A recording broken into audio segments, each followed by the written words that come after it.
India China యొక్క border డిస్ప్యూట్స్ని మనం చూసాం. 2 ఫ్లాష్ పాయింట్స్లో Galwan valley river and Pangong Tso lake. ఈ ప్యాంగ్సాంగ్సో లేక్ దగ్గర, గాల్వాన్ వ్యాలీ రివర్ దగ్గర చైనీస్ పీపుల్ లిబరేషన్ ఆర్మీ ఏదైతే ఉందో సో మన ఇండియన్ టెరిటరీలోకి రావడం జరిగింది. రీసెంట్గా ఫింగర్ 4 అండ్ ఫింగర్ 5 ఏరియాలోని ప్యాంగాంగ్సో లేక్ దగ్గర నుంచి విత్డ్రా అవడం జరిగింది. వెనక్కి వెళ్ళిపోయారు చైనీస్ లిబరేషన్ ఆర్మీ. అయితే ఇక్కడ మోస్ట్ ఇంపార్టెంట్ ఏంటంటే వెపనరీ సిస్టమ్స్. ఈ వెపనరీ సిస్టమ్స్లో కూడా న్యూక్లియర్ వెపన్స్ అనేది స్ట్రాటజిక్ రోల్ని ప్లే చేస్తాయి. అంటే ఏ కంట్రీ దగ్గర న్యూక్లియర్ వెపన్స్ ఉన్నప్పటికీ ఆ కంట్రీ యొక్క డిటరెన్స్ పవర్ ఇంక్రీజ్ అవుతుంది అని అర్థం అనమాట. అందుకని వీటిని స్ట్రాటజిక్ వెపన్స్ అంటారు.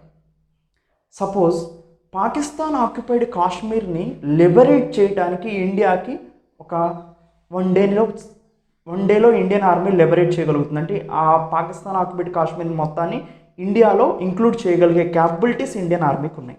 కానీ పాకిస్తాన్తో ఫైట్ చేయగలిగే క్యాపబిలిటీస్ ఉన్నప్పటికీ కూడా పాకిస్తాన్ దగ్గర ఉన్న న్యూక్లియర్ వెపన్స్ 160, ఇండియా దగ్గర 130 న్యూక్లియర్ వెపన్సే ఉన్నాయి. అంటే స్ట్రాటజిక్ వెపనరీ స్టేటస్ అయితే ఉందో న్యూక్లియర్ వెపన్స్ కేటగిరీ స్టేటస్ని పాకిస్తాన్ ఎక్వైర్ చేయగలిగింది. సో న్యూక్లియర్ వెపన్స్ ఉండటం ఒక కంట్రీ యొక్క డిటరెన్స్ పవర్ని ఇంక్రీజ్ చేస్తుంది. అప్పుడే ఇండియా ఏం చేస్తుందంటే ఇప్పుడు 1 or 2 times ఆలోచించి మాత్రమే పాకిస్తాన్ మీదకి వెళ్ళగలుగుతుంది. కానీ డైరెక్ట్గా పాకిస్తాన్ని అటాక్ చేయడానికి మనకు అవకాశాలు లేవు. ఎందుకంటే మనం అటాక్ చేయము, ఒకవేళ అటాక్ చేయడానికి కూడా పాసిబిలిటీస్ లేవు. మన టెరిటరీ అయిన జమ్మూ కాశ్మీర్ని మన కంట్రోల్లోకి తెచ్చుకోవడానికి కూడా సాధ్యం కాదు. ఎందుకంటే పాకిస్తాన్ అనేది nuclear weapons state. Nuclear warheads ఉన్నాయి పాకిస్తాన్ దగ్గర. అంటే వాళ్ళది కూడా first use policy Pakistan policy. India policy no first use policy nuclear వెపన్స్కి సంబంధించి. అంటే పిచ్చోడి చేతిలో రాయి ఉన్నట్టు అర్థం పాకిస్తాన్ దగ్గర న్యూక్లియర్ వెపన్స్ ఉండటం అనేది. పాకిస్తాన్ ఎనీ టైం న్యూక్లియర్ వెపన్స్తో కనుక అటాక్ చేస్తే సో అది డిజాస్టర్ సిచ్యువేషన్కి వెళ్తుంది. అందుకని మనం ఏ ఆలోచన ఏ డెసిషన్ తీసుకునేటప్పుడు కూడా పాకిస్తాన్ అంటే మనం 2 or 3 times ఆలోచిస్తాం. ఎందుకంటే న్యూక్లియర్ వెపన్స్ అనేది ఉన్నాయి పాకిస్తాన్ దగ్గర, 160 న్యూక్లియర్ వెపన్స్ ఉన్నాయి. ఇండియా కన్నా కూడా ఒక 30 to 40 ఎడ్జ్లో ఉంది న్యూక్లియర్ వెపన్స్ నంబర్లో. సో అందుకని న్యూక్లియర్ వెపన్స్ ఉన్న స్టేట్స్ ఏదైతే ఉన్నాయో వాటికి డిటరెన్స్ పవర్ ఉంటుంది. ఆ స్టేట్స్ మీదకి ఎవరైనా కంట్రీస్ వెళ్ళాలి అంటే ఆలోచిస్తాయి అన్నమాట. అందుకనే మనం పాకిస్తాన్ మీద ఆలోచిస్తున్నాం. దీన్ని న్యూక్లియర్ డిటరెన్స్ అంటారు. అంటే అందుకని న్యూక్లియర్ డిటరెన్స్ క్యాపబిలిటీస్ న్యూక్లియర్ వెపన్స్కి ఉంటాయి కాబట్టి న్యూక్లియర్ వెపన్స్ని స్ట్రాటజిక్ వెపన్స్ అంటారు, వ్యూహాత్మకమైన ఆయుధాలు అంటారు అన్నమాట. అలాంటి స్ట్రాటజిక్ వెపన్స్ గురించి మనం ఆలోచిస్తే చైనాకి ఇండియాకి మధ్యలో ఒకసారి మనం కంపారిజన్ చూస్తే ఇండియా న్యూక్లియర్ ట్రైడెంట్లో వెనకబడి ఉంది. న్యూక్లియర్ ట్రైడ్లో వెనకబడి ఉంది. న్యూక్లియర్ ట్రైడ్ అంటే ఏంటంటే న్యూక్లియర్ వెపన్స్ని అంటే న్యూక్లియర్ బాంబ్స్ని డెలివరీ చేసే మెకానిజంతో పాటుగా 3 types ఆఫ్ డెలివరీ మెకానిజమ్స్ ఉంటాయి. 3 platformsలో ఈ న్యూక్లియర్ వెపన్స్ని ఫైర్ చేయగలిగే క్యాపబిలిటీస్ ఉంటాయి అన్నమాట. టెస్ట్ చేసే క్యాపబిలిటీస్ ఉంటాయి. 1 air, 2 second sea, 3 land based. Land నుంచి, ఎయిర్ నుంచి, సీ నుంచి ఈ 3 typesలో కనుక ఈ 3 platforms నుంచి న్యూక్లియర్ వెపన్స్ని డెలివరీ చేయగలిగే క్యాపబిలిటీస్ ఉంటే వాటిని న్యూక్లియర్ ట్రైడెంట్ అంటారు. అంటే 3 ప్లాట్ఫామ్స్ నుంచి కూడా డెలివరీ చేయగలుగుతారు. సపోజ్ ఏదైనా ఒక కంట్రీ ఇంకొక కంట్రీ మీద న్యూక్లియర్ వెపన్తో డిస్ట్రాయ్ చేసినప్పుడు ల్యాండ్ మొత్తం డిస్ట్రాయ్ అయిపోయింది అనుకోండి, అప్పుడు సెకండ్ స్ట్రైక్ క్యాపబిలిటీస్ ఉంటాయి అన్నమాట. అంటే ఏంటంటే ల్యాండ్ మొత్తం డిస్ట్రాయ్ అయిపోయినా ఓషన్లో ఉన్నటువంటి సీలో ఉన్నటువంటి వాళ్ళ సబ్మెరైన్ నుంచి అదర్ కంట్రీస్ మీద న్యూక్లియర్ వెపన్స్తో అటాక్ చేయగలుగుతారు. అంటే వాళ్ళ కంట్రీ మొత్తం నాశనం అయిపోయినా కానీ వాళ్ళ కంట్రీకి సంబంధించిన సబ్మెరైన్స్ ఓషన్లో ఉంటే ఓషన్స్ నుంచి మిస్సైల్స్ని ఫైర్ చేసి న్యూక్లియర్ మిస్సైల్స్ని ఆ కంట్రీని అదర్ కంట్రీని ఎనిమీ కంట్రీని డిస్ట్రాయ్ చేయగలిగే క్యాపబిలిటీస్ సమకూర్చుకుంటారు. అది సీ బేస్డ్ న్యూక్లియర్ వెపన్స్ని డెలివరీ చేయగలిగే సబ్మెరైన్ ప్లాట్ఫామ్ యొక్క పవర్ఫుల్నెస్ అనమాట, స్ట్రెంగ్త్ అది. దాంతోపాటు ల్యాండే కాకోకుండా సీఏ కాకోకుండా దాంతోపాటు ఎయిర్ డిఫెన్స్ అంటే ఎయిర్ నుంచి కూడా న్యూక్లియర్ వెపన్స్ని డెలివరీ చేయగలిగే క్యాపబిలిటీస్ ఉంటాయి. అందుకని ఎయిర్ నుంచి, ల్యాండ్ నుంచి, సీ నుంచి కనుక న్యూక్లియర్ వెపన్స్ని న్యూక్లియర్ బాంబ్స్ని డెలివరీ చేసే ప్లాట్ఫామ్స్ని 3 types ఉంటే దీన్నే న్యూక్లియర్ ట్రైడెంట్ అంటారు. అంటే ఏదైనా ఒక కంట్రీ ఈ 3 ప్లాట్ఫామ్స్ నుంచి న్యూక్లియర్ వెపన్స్ని డెలివరీ చేయగలిగితే దాన్ని న్యూక్లియర్ ట్రైడెంట్ అంటారు. ఇప్పుడు ఇండియా తీసుకుంటే మీకు ల్యాండ్ బేస్డ్ అంటే మిసైల్స్ ఉన్నాయి, మనకి డెలివరీ చేయగలుగుతాం. సీ బేస్డ్ అంటే మనకి సబ్మెరైన్స్ ఉన్నాయి, అరిహాంత్ సబ్మెరైన్ ఉంది, దాని నుంచి న్యూక్లియర్ వెపన్స్ని డెలివరీ చేయగలుగుతాం, న్యూక్లియర్ మిసైల్స్ని డెలివరీ చేయగలుగుతాం. థర్డ్ వచ్చేసి ఎయిర్ డిఫెన్స్, అంటే ఎయిర్ నుంచి కూడా మనం న్యూక్లియర్ వెపన్స్ని డెలివరీ చేయగలుగుతాం. ఎయిర్ ల్యాండ్ మనకి ఇంతకు ముందే ఉంది.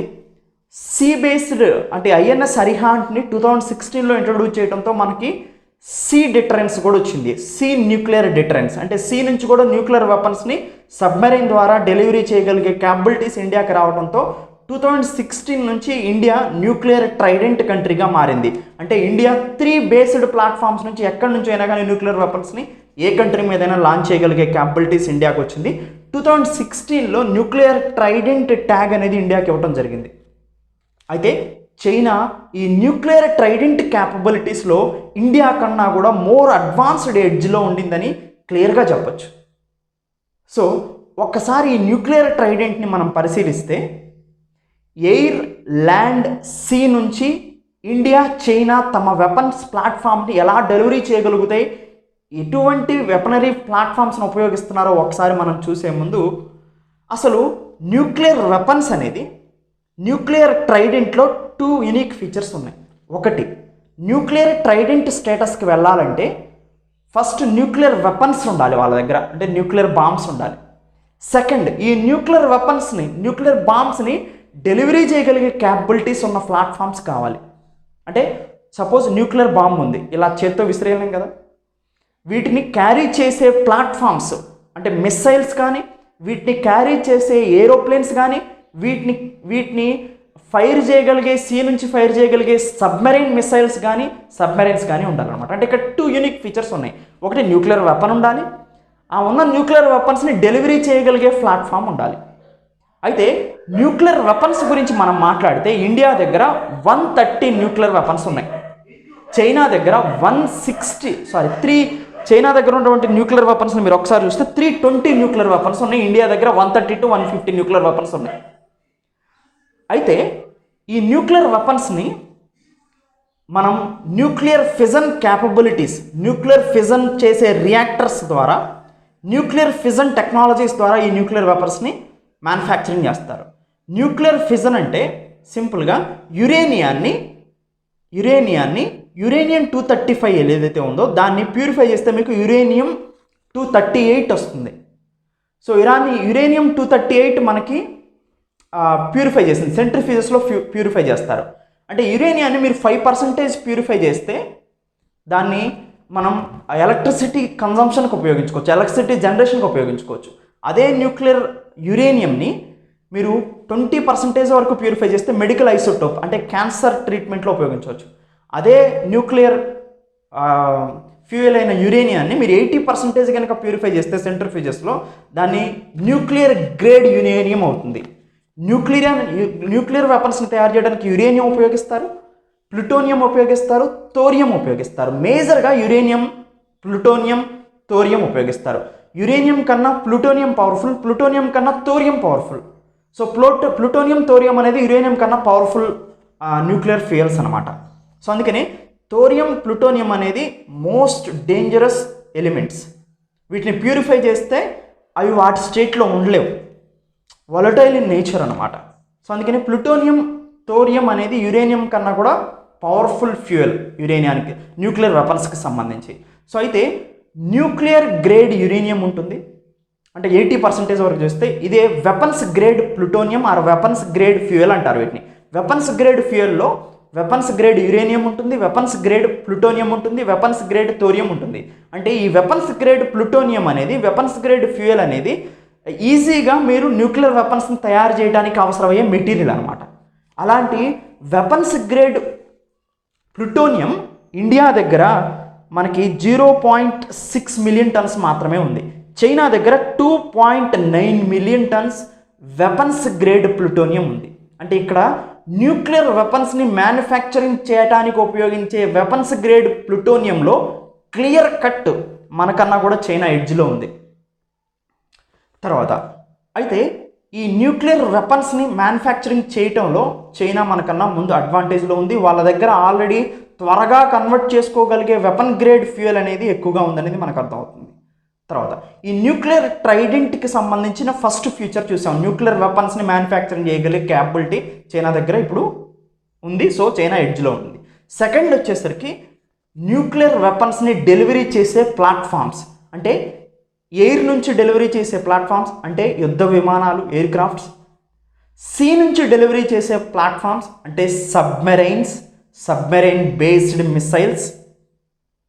తర్వాత ల్యాండ్ నుంచి ఈ న్యూక్లియర్ వెపన్స్ని టెస్ట్ ఫైర్ చేయగలిగే మిసైల్స్. సో ల్యాండ్ నుంచి nuclear weapons capable carrying missiles, sea నుంచి nuclear submarines and nuclear submarine missiles. Air నుంచి అయితే న్యూక్లియర్ వెపన్స్ని ఫైర్ చేయగలిగే ఎయిర్ క్రాఫ్ట్స్. సో ఈ 3 క్యాపబిలిటీస్ ఉండి ఈ 3 ప్లాట్ఫామ్స్ నుంచి న్యూక్లియర్ వెపన్స్ని అటాక్ అంటే న్యూక్లియర్ వెపన్స్ని ఫైర్ చేయగలిగే క్యాపబిలిటీస్ ఉన్న కంట్రీకి న్యూక్లియర్ ట్రైడెంట్ 3 ప్లాట్ఫామ్స్లో, అందుకనే ట్రైడెంట్ అన్నారు. సో న్యూక్లియర్ ట్రైడెంట్ క్యాపబిలిటీస్ ఉంటాయి. అయితే ఒకసారి న్యూక్లియర్ ట్రైడెంట్ వెపన్స్ చూసాం. న్యూక్లియర్ ట్రైడెంట్ ప్లాట్ఫామ్స్ కంపారిజన్ ఒకసారి చూస్తే ఎయిర్ నుంచి అంటే స్పేస్ నుంచి అంటే ఆకాశం నుంచి గాలిలో నుండి న్యూక్లియర్ వెపన్స్ని అంటే సపోజ్ ఎయిర్ క్రాఫ్ట్ ఇలా వెళ్తుంది, న్యూక్లియర్ వెపన్స్ని డ్రాప్ చేసి ముందుకు వెళ్ళాలి. ఇలా న్యూక్లియర్ వెపన్స్ని ఎయిర్ నుంచి డ్రాప్ చేయగలిగే క్యాపబిలిటీస్ ఉన్న ఇండియా ప్లాట్ఫామ్స్ ఏమున్నాయి ఒకసారి చూస్తే ఇండియా దగ్గర సుఖోయ్ 30 MKI ఉంది. ఇది న్యూక్లియర్ క్యాపబుల్ ఎయిర్ క్రాఫ్ట్. దీని రేంజ్ వచ్చేసి 3000 కిలోమీటర్స్ ఉంటుంది. మిరాజ్ ఇది మనం రష్యా నుంచి ఇంపోర్ట్ చేసుకున్నాం. సుఖోయ్ 27 కానీ MiG-27 కానీ సుఖోయ్ 30 MKI కానీ MiG-27 కానీ మిగ్ సంబంధించిన అన్నీ కూడా మనం రష్యా నుంచి ఇంపోర్ట్ చేసుకున్న ఎయిర్ క్రాఫ్ట్స్. సో ఇక్కడ మనకి ఎయిర్లో క్లియర్ కట్ అడ్వాంటేజ్ ఏంటంటే సుఖోయ్ 30 MKI అనేది 3000 కిలోమీటర్స్ రేంజ్ ఉన్న ఈ ఎయిర్ క్రాఫ్ట్ న్యూక్లియర్ వెపన్స్ని సో ఎయిర్ నుంచి డ్రాప్ చేయగలిగే క్యాపబిలిటీస్ ఉన్నాయి దీనికి. సో దీని బ్రహ్మాస్ మిస్సైల్ని అంటే న్యూక్లియర్ క్యాపబుల్ మిస్సైల్ అనేటువంటి బ్రహ్మాస్ సూపర్సోనిక్ మిస్సైల్ని కూడా ఈ 30 MKI నుంచి ఫైర్ చేయొచ్చు. ఈ బ్రహ్మాస్ మిస్సైల్లో న్యూక్లియర్ వెపన్స్ ఉంటాయి, తీసుకెళ్ళగలుగుతుంది. ఈ న్యూక్లియర్ మిస్సైల్ వెళ్తూ లోపల న్యూక్లియర్ మెటీరియల్ ఉంటుంది. సో డ్రాప్ చేయగలిగే క్యాపబిలిటీస్ ఈ సుఖోయ్ 30 MKIకి ఉన్నాయి. రెండోది మిరేజ్ 2000 ఇవి ఫ్రాన్స్ నుంచి మనం పర్చేజ్ చేసాం. దీనికి అప్రాక్సిమేట్గా 1850 కిలోమీటర్స్ రేంజ్ ఉంటుంది. ఈ మిరేజ్ కూడా న్యూక్లియర్ వెపన్స్ని ఫైర్ చేయగలిగే న్యూక్లియర్ మిసైల్స్ని ఫైర్ చేయగలిగే క్యాపబిలిటీస్ ఈ మిరేజ్ 2000 ఎయిర్ క్రాఫ్ట్కి కూడా ఉన్నాయి. తర్వాత జాగువార్ 1600 కిలోమీటర్స్ రేంజ్తో ఉంటుంది ఇది. సో ఇక్కడ నుంచి కూడా మనం న్యూక్లియర్ మిసైల్స్ని ఫైర్ చేయగలిగే క్యాపబిలిటీస్ ఈ ఎయిర్ క్రాఫ్ట్కి కూడా ఉంది. MiG-27 అనేది మనం రష్యా నుంచి ఇంపోర్ట్ చేసుకున్నాం. ఈ MiG-27 నుంచి కూడా మనం న్యూక్లియర్ మిసైల్స్ని ఫైర్ చేయవచ్చు. రాఫెల్ రీసెంట్గా 36 రాఫెల్ యుద్ధ విమానాలని మనం ఫ్రాన్స్ నుంచి పర్చేజ్ చేస్తున్నాం. వాటిలో 4 ఆల్రెడీ డెలివరీ ఇచ్చారు, 2 అతి తొందరగా డెలివరీ ఇస్తారు, అంటే 6 డెలివరీకి ఆల్రెడీ అయిపోయినట్టున్నాయి. సో వీటి నుంచి కూడా మనం ఇవి most 5th generation 4th to 5th generation మధ్యలో ఉన్నటువంటి ఎయిర్ క్రాఫ్ట్ ఇవి రాఫెల్ ఫైటర్ జెట్స్ అనేది మోస్ట్ అడ్వాన్స్డ్ ఫైటర్ జెట్స్ ఇవి. సో అందుకనే మనం ఫ్రాన్స్ దసాల్ట్ ఏవియేషన్ నుంచి పర్చేజ్ చేసాం వీటిని. ఎనీవే సో ఇవి ఇండియాకి సంబంధించినటువంటి ఎయిర్ నుంచి న్యూక్లియర్ వెపన్స్ని డ్రాప్ చేయగలిగే ఎయిర్ క్రాఫ్ట్స్. చైనా కంపారిజన్ చూస్తే మీరు చైనా దగ్గర ఉన్నటువంటి మోస్ట్ ఇంపార్టెంట్ బాంబర్స్ ఏంటంటే ఎయిర్ క్రాఫ్ట్స్ ఏంటంటే nuclear weapons capable air crafts వచ్చేసి H-6 బాంబర్స్. సో ఇవి advanced bombers. JF-17 thunder bombers అంటే JF-17 thunder air craft, J-16 air craft, J-10, తర్వాత సుఖోయ్ 30 ఎయిర్ క్రాఫ్ట్స్. ఇవన్నీ కూడా చైనా యొక్క ఎయిర్ క్రాఫ్ట్స్. మేజర్గా H-6 bombers, JF-17 thunder, J-16, J-10, Jతో మొదలయ్యే series మొత్తం సుఖోయ్ 30 MKI. ఇవన్నీ కూడా చైనాకి సంబంధించినటువంటి air crafts, nuclear powered air crafts. So ఇక్కడ క్లియర్ కట్గా చైనానే అడ్వాన్స్లో ఉంది. హిమాలయన్ రీజన్లో హిమాలయన్ నార్త్ ఈస్టర్న్ సెక్టార్స్లో మన వెపనరీ ఎయిర్ డిఫెన్స్ అనేది చాలా తక్కువగా ఉండింది, ఎందుకంటే కాంప్లెక్స్ ఏరియాస్ ఉంటాయి కాబట్టి. కానీ అక్కడ మాత్రం చైనా యొక్క సైన్స్ అండ్ టెక్నాలజీ డెవలప్మెంట్తో ఎయిర్ క్రాఫ్ట్ పొజిషనింగ్లో మనకన్నా మోస్ట్ పవర్ఫుల్ ఎయిర్ క్రాఫ్ట్ని JF-17 థండర్ కానీ H-6 బాంబర్స్ ఉండటంతో మనకన్నా క్లియర్ ఎడ్జ్ ఉంది న్యూక్లియర్ ట్రైడెంట్ ఎయిర్ సిస్టంలో. నెక్స్ట్, ల్యాండ్ బేస్డ్ మిసైల్స్ని డెలివరీ చేయడంలో ఇండియాకి సంబంధించిన most important missiles, nuclear weapons carry చేయగలిగే మిసైల్స్ని మనం చూస్తే ఇండియాకి సంబంధించి పృథ్వీ-1, పృథ్వీ-2, పృథ్వీ-3. ఈ పృథ్వీ-1, 2, 3 అనేది న్యూక్లియర్ క్యాపబుల్ క్యారీయింగ్ మిసైల్స్ అనమాట.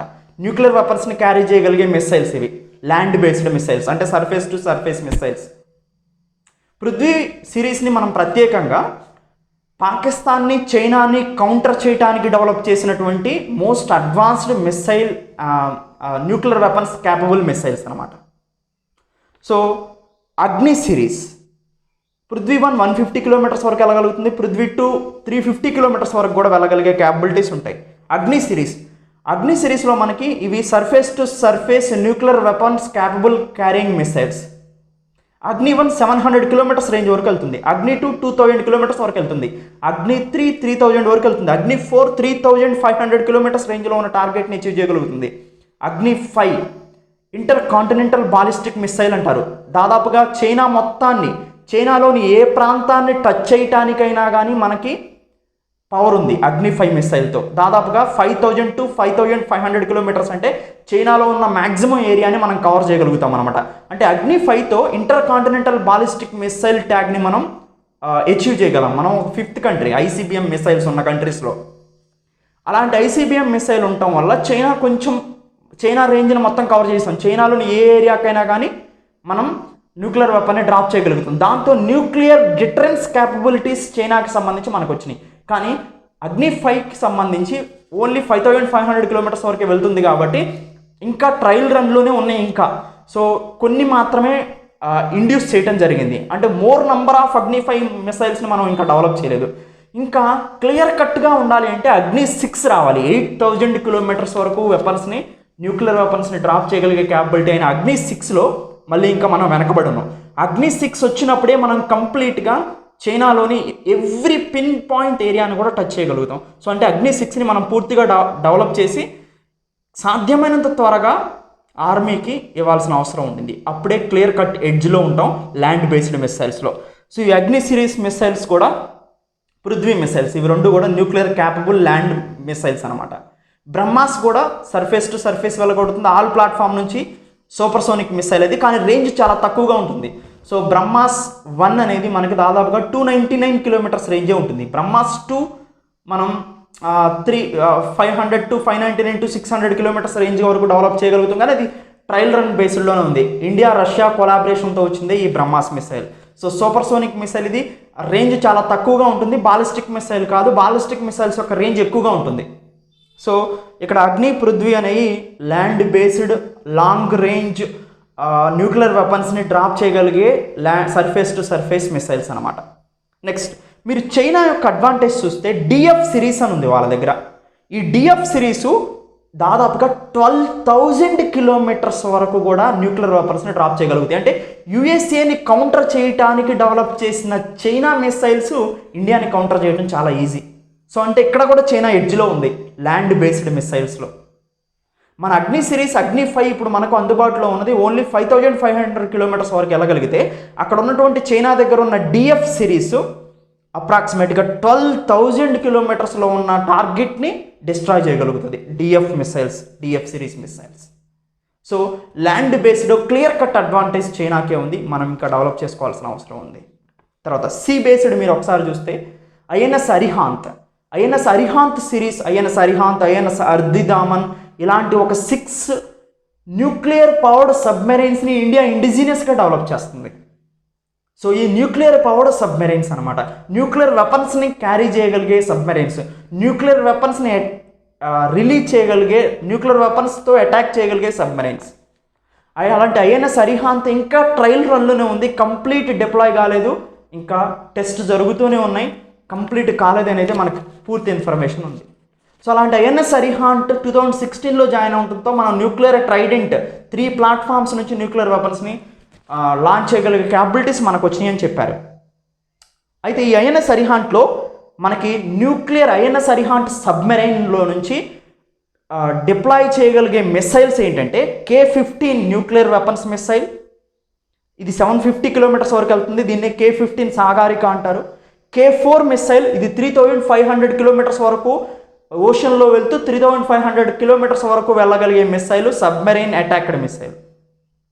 K సిరీస్ మొత్తం కూడా ఇండియాకి సంబంధించినటువంటి submarine launched ballistic missile, SLBMs అంటారు. సో ధనుష్ కూడా సబ్మెరైన్ లాంచ్డ్ బాలిస్టిక్ మిసైలే. సో ఇది మనం మ్యాక్సిమం మన దగ్గర ఉన్న K-4 మిసైల్ 3500 కిలోమీటర్స్ వరకు న్యూక్లియర్ వెపన్స్ని క్యారీ చేయగలుగుతాయి, ఈ సబ్మెరైన్ లాంచ్ చేయగలుగుతుంది. అయితే చైనా దగ్గర ఉన్నటువంటి సబ్మెరైన్స్ని మీరు అర్థం చేసుకుంటే మన దగ్గర ఓన్లీ ఒక సబ్మెరైన్ ఉంది, ఐఎన్ఎస్ అరిహాంట్. అది ట్రయల్ రన్లో ఉంది. ఈ ఐఎన్ఎస్ అరిహాంట్ 6 సబ్మెరైన్స్ రావాల్సి ఉంది ఇంకా. అయితే మన దగ్గర ఉన్నటువంటి ఐఎన్ఎస్ చక్ర జస్ట్ ట్రైనింగ్ పర్పసే యూజ్ చేస్తాం. ఇది కూడా రష్యా నుంచి 10 ఇయర్స్ లీజ్కి తీసుకున్నాం అంతే. కానీ మీరు చైనాలో చూస్తే 092 సబ్మెరైన్, ఇది JL-1 పవర్ఫుల్ మిసైల్ లాంచ్ చేయగలిగే క్యాపబిలిటీస్ ఉంది. 094 పవర్ఫుల్ సబ్మెరైన్ ఉంది వాళ్ళ దగ్గర. ఇది JL-2 అనే సబ్మెరైన్ లాంచ్డ్ బాలిస్టిక్ మిసైల్ని కలిగి ఉంది. ఈ JL-2 submarine launched ballistic missile అనేది 7000 కిలోమీటర్స్ వరకు వెళ్ళగలుగుతుంది. మన దగ్గర ఉన్న K-4 ఓన్లీ 3500 కిలోమీటర్స్ వరకే వెళ్ళగలుగుతుంది. సో ఇక్కడ కూడా 094 సబ్మెరైన్తో JL-2 సబ్మెరైన్ లాంచ్డ్ బాలిస్టిక్ మిసైల్తో 700 కిలోమీటర్స్ లాంచ్ చేయగలిగే క్యాపబిలిటీస్తో చైనా క్లియర్ కట్ ఎడ్జ్లో ఉంది మనకన్నా కూడా.